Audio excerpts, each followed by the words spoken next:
General Kulkarni, क्या इस बात में जरा सा भी दम सच्चाई आपको लगती है कि चीन ने जो अतिक्रमण करने की कोशिश की, हमारी सीमा में वो घुसा, उसकी सेना आई, हमारी सेना ने उसे खदेड़ दिया, उसके बाद जाहिर सी बात है एक विवाद तो होगा ही होगा, क्योंकि दोनों सेनाएं आमने सामने डटी हुई हैं और लगातार बातचीत भी चल रही है इस विवाद को सुलझाने की।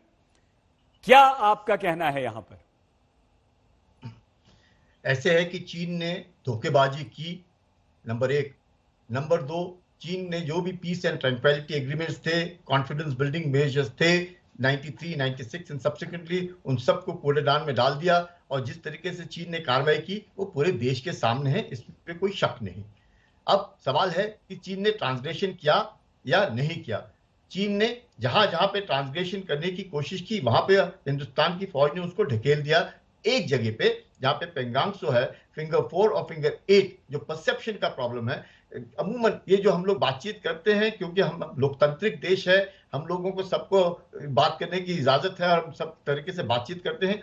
इससे मसला जो है सुलझता नहीं है, उलझ जाता है। अब चीन के अंदर इस तरह की बातचीत नहीं होती। चीन बार बार 1959 का परसेप्शन आपको बताने की कोशिश करे कि हमें 1959 चाहिए। मुझे लगता है 99% से भी ज्यादा लोगों को हिंदुस्तान में नहीं मालूम होगा कि 1959 में चीन क्या है और क्या चाहता था, ये नहीं मालूम है। नंबर दो, हम बार बार जब इस तरह की बात करते हैं, हम अपने देशवासियों के बीच में ही इस तरह के शायद शक होने लगता है हम लोगों को कि क्या, कौन झूठ बोल रहा है और कौन सच बोल रहा है। कोई झूठ और सच वाली बात नहीं है, इसमें समझने वाली बात है कि फिंगर 4 और फिंगर 8 के बीच में भी हम लोग फिंगर 8 तक पेट्रोलिंग करते थे, वो फिंगर 4 तक आते थे।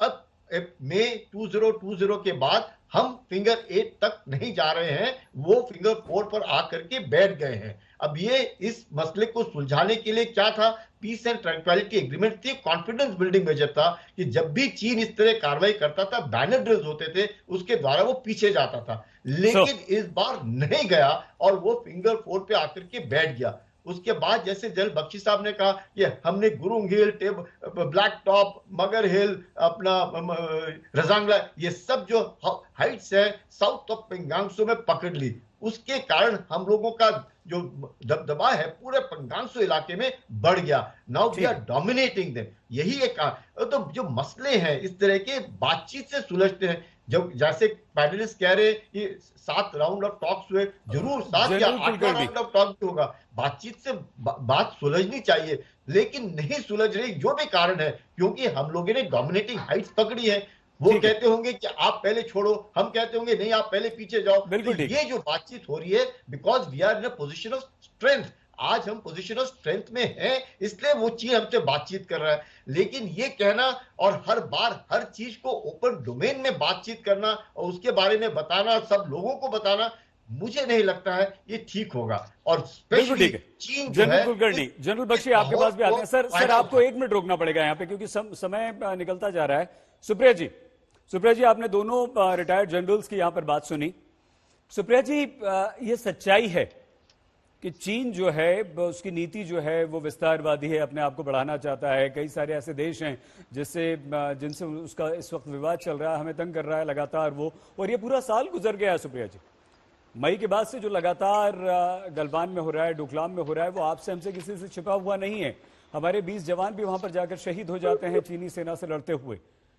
क्या हमें, बहुत सारे राजनीतिक मुद्दे हैं आपके पास, उन पर सरकार को घेरना चाहिए, सवाल उठाना आपका अधिकार है, आप प्रमुख विपक्षी दल हैं, सवाल उठाइए। लेकिन जहां तक देश की बात है, देश की सेना की बात है, तो क्या अगर हम इस तरह के सवाल बार बार उठाएंगे, आप उठाएंगी, कांग्रेस पार्टी उठाएगी, तो सेना के मनोबल पर सुप्रिया जी असर नहीं पड़ेगा? यहां पर कम से कम एकजुट नहीं होना चाहिए, यहां पर कम से कम नहीं कहना चाहिए कि हमारी सेना के साथ हम हैं, आप लड़ें, आप डटे रहें, बातचीत से हल नहीं निकलेगा तो आप पे जिम्मेदारी। लेकिन कोशिश एक शांति प्रिय देश होने के नाते हम बातचीत से कर रहे हैं, भले ही साथ की जगह और ज्यादा बातचीत आगे बढ़ जाए। सुप्रिया जी,